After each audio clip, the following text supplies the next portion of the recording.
So guys हमारे channel पे keyboard की डिमांड हमेशा ही रहती है। किसी को 65% चाहिए, किसी को 75 चाहिए, किसी को 85 चाहिए, किसी को फुल कीबोर्ड चाहिए। एंड बहुत सारे लोग पूछते रहते हैं कि भैया कॉम्पैक्ट साइज में कीबोर्ड बता दो। तो एपोमेकर ने अपना यहाँ पे नया कीबोर्ड जो है उसको कर दिया लॉन्च। दिस इज द मैगको 65 लाइट मॉडल।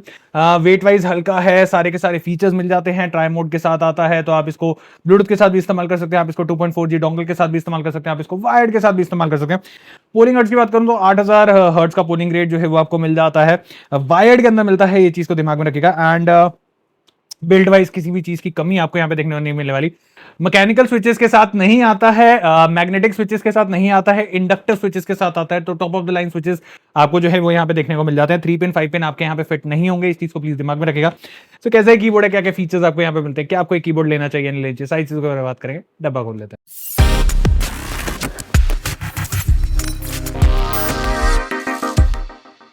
ओके इसको इस तरीके का बॉक्स आपको यहाँ पे एपोमेकर का मैगको 65 लाइट का जो है वो देखने को मिल जाएगा। कीबोर्ड की लुक आपको कुछ इस तरीके की मिलने वाली है। अल्ट्रा रिस्पॉन्सिव इंडक्टर स्विचेस आपको इसमें मिल जाते हैं। मैग्नेटिक आपके यहाँ पे मैकेनिकल किसी तरीके के स्विचेस नहीं है, इंडक्टर स्विचेस हैं। Best of the best quality जो है वो आपको यहाँ पे मिल रही है। 8000 हर्ट्ज का पोलिंग रेट जो है वो आपको यहाँ पे देखने को मिल जाता है। सॉफ्टवेयर सपोर्ट मिल जाता है, एक्टिवेशन एडजस्टेबल फॉर गेमिंग का सपोर्ट जो है वो मिल जाता है। एंड यहाँ पे आपको कस्टमाइजेबल RGB बैकलाइट का सपोर्ट जो है वो देखने को मिल जाता है। This is a 65% keyboard and tri mode के साथ ये आता है। Hot swappable RGB analogue keyboard है जिसमें आपको नॉब जो है, रोटेटिंग नॉब जो है वो देखने को मिल जाता है। सो फटाफट से कर लेते हैं इसकी अनबॉक्सिंग। एंड एपोमेकर के जितने भी हमने प्रोडक्ट्स देखे हैं भाई, क्वालिटी में किसी भी तरीके का कॉम्प्रोमाइज आपको देखने को नहीं मिलता। क्वालिटी हमेशा आपको एट पार ही मिलेगी। तो जब आप अनबॉक्स करेंगे तो सबसे पहले आपको यहाँ पे पूरी की पूरी यूजर मैनुअल देखने को मिल जाएगी। बहुत सारे फीचर्स आपको इसमें मिल जाते हैं, किस तरीके से आपको स्विच रिप्लेस करना है, क्या करना है, वो सारी की सारी चीजें मोस्टली मैं आपको बता ही दूंगा। बट अगर आपको जानना है तो आपको यहाँ पे भी मिल जाएगा। Next thing is the keyboard and कुछ इस तरीके की पैकिंग में आपको यहाँ पे जो कीबोर्ड है वो देखने को मिल जाता है। फर्स्ट लुक वगैरह जो है वो आप यहाँ पे चेकआउट कर सकते हैं। यूजुअली एपोमेकर के कीज जो है वो अल्फाबेट्स नीचे की तरफ आते हैं, बट यहाँ पे इन्होंने ऊपर ऑन टॉप ही दिया है, जो कि इसको काफी सही बना देता है। क्योंकि ऐसे कीबोर्ड जब सामने ऊपर टॉप पे होता है, पास थ्रू कीज वगैरह होती हैं, तो और ज्यादा बढ़िया लगता है। एंड कुछ कीज आपको यहाँ पे ट्रांसपेरेंट जो है वो भी देखने को मिल रही होंगी, तो इसके बारे में बाद में बात करेंगे। और क्या क्या चीजें हमें मिल रही हैं, एसेसरीज आर अंडरनीथ। तो जैसे हम इसको हटाते हैं तो हमारे पास यहाँ पे एक ब्रेडेड वायर मिल जाती है। तो type A to type C की केबल हमें यहाँ पे मिल रही है। गोल्डन आपको यहाँ पे जो सॉकेट्स है वो मिल रहे हैं। And the quality of the cable is actually pretty nice. एक अच्छी खासी लंबी केबल जो है वो हमें यहाँ पे देखने को मिल जाती है। और चीज़ों की बात करें तो हमें यहाँ पे कुछ एडिशनल स्विचेस जो है वो भी देखने को, और चीज़ों की बात करें तो कुछ एडिशनल की कैप जो है वो भी हमें यहाँ पे देखने को मिल जाते हैं। एंड हमें यहाँ पे एडिशनल स्विचेस भी दिए गए हैं कि अगर आपका कोई स्विच खराब हो जाता है तो आप उसको चेंज कर सकते हैं। एंड स्विचेस चेंज करने के लिए हमारे पास यहाँ पे जो टूल है वो भी हमें देखने को मिल जाता है। सही के हिसाब से प्रोडक्ट देखा, देखने में काफी सही है, छोटा सा कॉम्पैक्ट सा एकदम बढ़िया लुक के अंदर आपको यहाँ पे जो कीबोर्ड है वो देखने को मिल जाता है। ओवरऑल बिल्ड क्वालिटी आपको यहाँ पे काफी बढ़िया मिल रही है। अगर आप यहाँ पे फ्लेक्स देखेंगे तो फ्लेक्स नाम की कोई भी चीज जो है वो आपको देखने को नहीं मिलेगी। एपोमेकर कीबोर्ड्स बनाता ही इतने अमेजिंग है कि भाई आपको जो बिल्ड क्वालिटी है वो काफी तगड़ी जो है वो देखने को मिल जाती है। बैक साइड पे अगर आप चेकआउट करेंगे तो हमें यहाँ पे स्विच जो है आपका, कि आपको ब्लूटूथ पे जाना है, आपको USB पे जाना है, 2.4G पे जाना है, उसका स्विच मिल जाता है।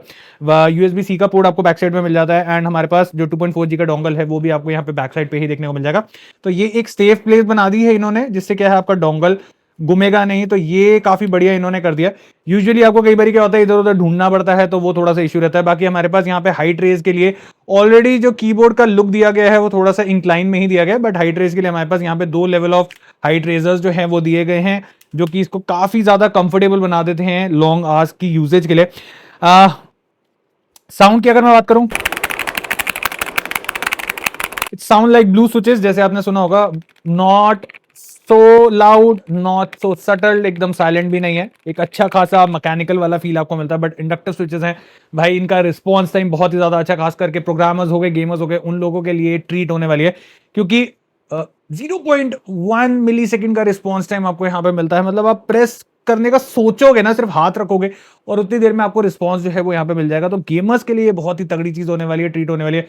एंड जैसे कि मैंने आपको बताया 8000 हर्ट्ज का पोलिंग रेट मिल जाता है वायर्ड के अंदर, तो आप समझ सकते हैं कि मजा आ जाएगा गेमिंग करते हुए। खास करके अगर आप कॉम्पिटेटिव गेम्स कर रहे हैं तो उसके अंदर आपको यहाँ पे काफी मजा जो है वो आने वाला है। Overall build quality is nice and mostly आपको सारे कीज मिल जाते हैं। एंड गेमर्स को तो खास करके जगह चाहिए होती है, जैसे माउस चलाने के लिए, तो उनको कीबोर्ड ज्यादा बड़े नहीं चाहिए होते, तो नंपैड ना होता तो उसके अंदर वो ज्यादा पसंद करते हैं, तो उनके लिए ये चीज जो है वो काफी बढ़िया होने वाली है। बाकी कुछ और फीचर्स की अगर हम यहाँ पे बात करें तो जैसे मैंने बताया, कोर इंडक्टिव स्विचेस के साथ आता है, जिसमें आपको 0.1 mm प्रिसीजन जो है वो देखने को मिल जाता है। एंड इसमें आपका 3 पिन 5 पिन वाले जो स्विचेस हैं वो फिट नहीं होते हैं। एडजस्टेबल एक्चुएशन पॉइंट आपको यहाँ पे मिल जाता है, ट्राई मोड के साथ आता है, वायर्ड वायरलेस एंड 2.4G के अंदर ये चल जाता है। कस्टमाइजेबल RGB का सपोर्ट इसमें मिल जाता है, तो भर भर के RGB दिए गए, जिसके बारे में बाद में बात करेंगे। अगर हम यहाँ पे बात करें तो 0.125 हर्ट्ज की आपको लो लेटेंसी मिल जाती है वायर्ड मोड के अंदर। अगर आप इसको 2.4G डोंगल के ऊपर चलाते हैं तो 5 ms की लेटेंसी मिल जाती है, और अगर आप इसको वायरलेस चलाते हैं तो 15 ms की लेटेंसी जो है वो आपको यहाँ पे इस कीबोर्ड के अंदर देखने को मिलने वाली है। और यही अगर हम पोलिंग हर्ट्ज की बात करें तो 8000 हर्ट्ज का पोलिंग रेट आपको यहाँ पे मिल जाता है वायर्ड के अंदर, 1000 हर्ट्ज का पोलिंग रेट मिल जाता है आपको 2.4G के अंदर, एंड आपको यहाँ पे 125 हर्ट्ज का पोलिंग रेट जो है वो मिलने वाला है ब्लूटूथ के अंदर। तो अगर आप ब्लूटूथ लगा के इसको कनेक्शन के साथ गेम वगैरह खेलेंगे तो काफी लाग मारने वाला है, क्योंकि कहाँ 8000 कहाँ 125, बहुत मेजर डिफरेंस है। इवन 1000 एंड 125 में भी बहुत मेजर डिफरेंस है।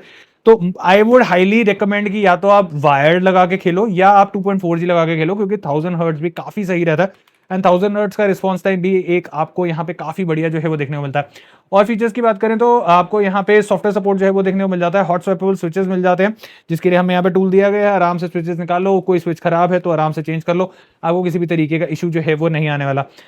ओके, बात करें यहाँ पे इसके सॉफ्टवेयर सपोर्ट की तो एक बारी बात करें यहाँ पे इसके RGB की, तो एक बार मैं आपको इसके RGB लाइटिंग वगैरह जो है वो भी दिखा देता हूँ, जिससे मोटा मोटा आपको अंदाजा हो जाएगा कि इसमें हमें RGB लाइट जो है वो कितने हद तक ब्राइट जो है वो देखने को मिलती है। इस RGB की बात करें तो कुछ इस तरीके का RGB लुक जो है वो आपको यहाँ पे देखने को मिल जाता है। एक अच्छी खासी ब्राइटनेस आपको देखने को मिल जाती है। पास थ्रू कीज जो है वो आपको यहाँ पे नहीं मिलती है। कुछ जो ट्रांसपेरेंट कीज है उससे आप पता लगा सकते हैं कि नीचे RGB जो है वो किस तरीके से काम कर रही है। तो आपका फ्रंट फेसिंग RGB आपको यहाँ पे जो है वो देखने को मिल जाती है, जिसकी वजह से एक अच्छा लुक मिल जाता है। 4 लेवल ऑफ ब्राइटनेस आपको मिल जाता है। फंक्शन प्लस डाउन की अगर आप प्रेस करेंगे तो ये आपकी यहाँ पे 4 एंड 5 ओके 5 लेवल पे आपकी जो लाइट है वो बंद हो जाती है। तो this is 1, this is 2, this is 3, this is 4 and एक ही हमारे पास 5। तो 5 लेवल ऑफ ब्राइटनेस जो है वो आपको यहाँ पे देखने को मिल जाती है। स्पीड कम या तेज करनी है तो उसके लिए हम एरो कीज का इस्तेमाल करेंगे, तो आप इससे अपनी जो स्पीड है उसको स्लो कर सकते हैं, एंड इसको आप जो राइट वाली की है उसको दबा के अपनी जो स्पीड है उसको फास्ट कर सकते हैं।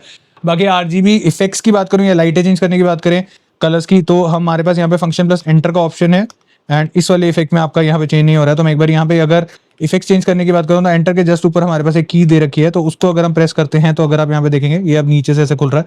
तो हमारे पास यहाँ पे कुछ इस तरीके से काफ़ी सारे ऑप्शंस जो हैं वो इसके इफेक्ट्स के अंदर देखने को मिल जाते हैं। एंड अगर आप यहाँ पे देखेंगे तो काफ़ी बढ़िया बढ़िया ऑप्शंस आपको देखने को मिल रहे हैं, एंड कुछ इस तरीके का ऑप्शन मिल जाता है।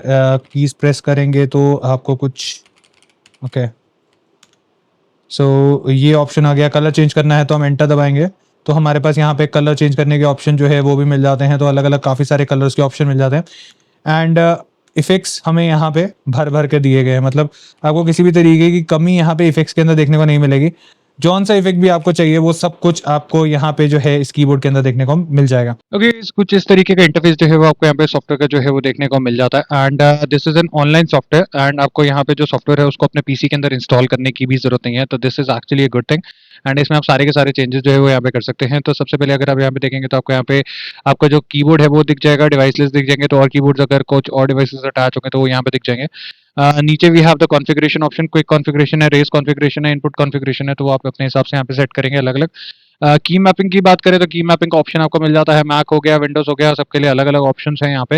एंड आप अपने हिसाब से जो मैक्रोज वगैरह है वो सेट कर सकते हैं। बेसिक कीज हैं जिनको आप अपने हिसाब से दे सकते हैं। मल्टीमीडिया कीज हैं जो कि आप अपने हिसाब से सिलेक्ट कर सकते हैं। लाइट इफेक्ट्स के ऑप्शन है कि कौन से किस बटन से आपको चाहिए वो सब आप यहाँ पे सिलेक्ट कर सकते हैं। कंबाइंड कीज कौन से प्लस कौन से बटन को अगर आप दबाएंगे तो कुछ ऐसा काम करे वो आप यहाँ पे सेट कर सकते हैं। मैक्रोज तो आप यहाँ पे सेट कर ही सकते हैं। लाइटिंग इफेक्ट की बात करो तो हमारे पास यहाँ पे ऑलमोस्ट 17 के आसपास के इफेक्ट्स है। ऑफ है एंड कस्टमाइज का ऑप्शन है। बाकी आप यहाँ पे ब्राइटनेस जो है उसको कम या तेज कर सकते हैं। आप यहाँ पे स्पीड जो है उसको कम या तेज कर सकते हैं। एंड अगर आप मैनुअली कोई कस्टम कलर डालना चाहते हैं तो वो भी आप यहाँ पे कस्टमाइज में जाके इसको चूज करके वो कलर जो है वो अपने हिसाब से कर सकते हैं। बाकी क्विक ट्रिगर में अगर हम जाते हैं तो यहाँ पे हमारे पास एक्चुएशन डिस्टेंस का ऑप्शन आ जाता है, जिसमें आप जो डिस्टेंस ट्रैवल है वो सेट कर सकते हैं। कितना प्रेस करने पे आपका जो की है वो रजिस्टर हो जाए, तो ये आप यहाँ पे सेट कर सकते हैं। This is actually a good option. And हमारे पास यहाँ पे रैपर ट्रिगर मोड का ऑप्शन है जो कि गेमिंग के लिए बहुत सही रहता है। इसको आप यहाँ पे ऑन या ऑफ कर सकते हैं। एंड आप अपनी सेंसिटिविटी जो है उसके हिसाब से एडजस्ट कर लेंगे। तो लो है हाई है वो आप एडजस्ट करेंगे। Then we have the independent up stroke and down stroke sensitivity, उसको भी आप यहाँ पे ऑन या ऑफ कर सकते हैं। उसके अंदर भी आप एक्चुएशन एंड जो रिलीज है, प्रेस और रिलीज है, उसका ऑप्शन यहाँ पे सेट कर सकते हैं। कि आपको कितना चाहिए, लो चाहिए, हाई चाहिए, वो आप यहाँ पे अपने नीड के हिसाब से जो है वो सेट कर लेंगे। बाकी कई बार जो स्विचेस हैं वो काम नहीं करते हैं, क्या हमें लगता है शायद हमारे स्विचेस खराब हो गए, बट कई बार ऐसा होता है कि स्विच कैलिब्रेशन जो है वो खराब हो जाती है, बिकॉज इसमें आपको top of the line switches जो है वो देखने को मिल जाते हैं, जिसकी वजह से आप इनको कैलिब्रेट करके कुछ अगर स्विचेस चल नहीं रहे हैं तो उनको भी ठीक कर सकते हैं। तो यहाँ पे हमारे पास कैलिब्रेशन का ऑप्शन है। बाकी आप यहाँ पे सेटिंग्स वगैरह जो है वो भी सेट कर सकते हैं, जैसे सिलेक्ट ऑल हो गया, रिवर्स सिलेक्ट हो गया, नंबर्स हो गया, WSD हो गया। तो जौन जौन सी चीज़ों को आपको कैलिब्रेट करना है, कोई लेटर्स को आपको करना है, पर्टिकुलर कीज को आपको कैलिब्रेट करना है, तो वो सारी की सारी चीज़ें आप यहीं से ही सिलेक्ट कर सकते हैं। बाकी पर्टिकुलर कीज को आपको एक्चुएशन जो चाहिए, जैसे WSD कीज होती हैं वो हमारी बहुत ज़्यादा यूज़ होती है गेमिंग में, कंट्रोल की यूज़ होती है, शिफ्ट होती है, तो हम उसके पर्टिकुलर की के हिसाब से यहाँ पे एक्चुएशन जो है उसको सिलेक्ट कर सकते हैं। जैसे कंट्रोल मैंने करा, मैं यहाँ पे एक्चुएशन जो है उसको ये कर देता हूँ। अब मैं ए को सिलेक्ट कर रहा हूँ, अब ये देखेंगे यहाँ पे मूवमेंट आ रही है, मैं इसको थोड़ा ज़्यादा कर देता हूँ या कम कर देता हूँ। तो ये अब आपकी नीड के हिसाब से है कि आप उसको किस तरीके से सेट करना चाहते हैं। एडवांस कीज का ऑप्शन हमें यहाँ पे मिल जाता है, तो यहाँ पे भी आपके पास काफी सारे ऑप्शन है, वो आप अपने हिसाब से इसको सेट कर पाएंगे। एंड देन सेटिंग में जब हम जाते हैं तो हमारे पास यहाँ पे कीबोर्ड सेटिंग का ऑप्शन है कि आपको कौन से मल्टीपल कीज अगर हम प्रेस करते हैं, जैसे Alt+A करते हैं, Alt+Tab करते हैं, तो कई बार हमारी गेम जो है वो बंद हो जाती है। तो इसमें क्या है, आप इनको डिसेबल कर सकते हैं। गलती से विंडोज बटन दब के आपकी गेम बंद हो जाती है, तो आप इसको डिसेबल कर सकते हैं, जिससे जब आप गेम खेल रहे होंगे तो पर्टिकुलर की जो है वो उस टाइम पे काम नहीं करेगी। एंड इसको अगर आपको रीसेट करना है तो वो भी आप यहाँ पे कर सकते हैं। यूआई सेटिंग आपके पास है, आप थीम सिलेक्ट करना चाहते हैं, जैसे पर्टिकुलर सॉफ्टवेयर की थीम है, लाइट करना चाहते हैं, डार्क करना चाहते हैं, फॉलो सिस्टम करना चाहते हैं, तो वो आप अपने हिसाब से चूज कर सकते हैं। लैंग्वेज आप चूज कर सकते हैं, चाइनीज एंड इंग्लिश का ऑप्शन है। एंड अगर आपके पास कोई अपडेट वगैरह आता है तो वो भी आप यहीं से ही सारे के सारे अपडेट चेक करके अपने कीबोर्ड का अपडेट जो है उसको यहाँ पे अपडेट कर लेंगे। सो ये था हमारा फुल डेडिकेटेड रिव्यू एपोमे की तरफ से आने वाले इनके मैक को 65 लाइट मॉडल का, जो कि काफी सही कीबोर्ड है। एंड आपने सारे के सारे इसके फीचर्स देखे, किस तरीके से इसका सॉफ्टवेयर काम करता है। सो अगर आप लोगों को कीबोर्ड बढ़िया लगा हो और आप लोग इसको बाय करना चाहते हैं तो इसका बाइंग लिंक मैं आपको दे रहा हूँ नीचे डिस्क्रिप्शन पे, जहां से जाके आप इसको परचेज कर सकते हैं। आई होप आपको वीडियो जो है वो पसंद आई होगी। मिलते हैं एक और ऐसी ही इन्फॉर्मेटिव कंटेंट के साथ। Till then take care, God bless.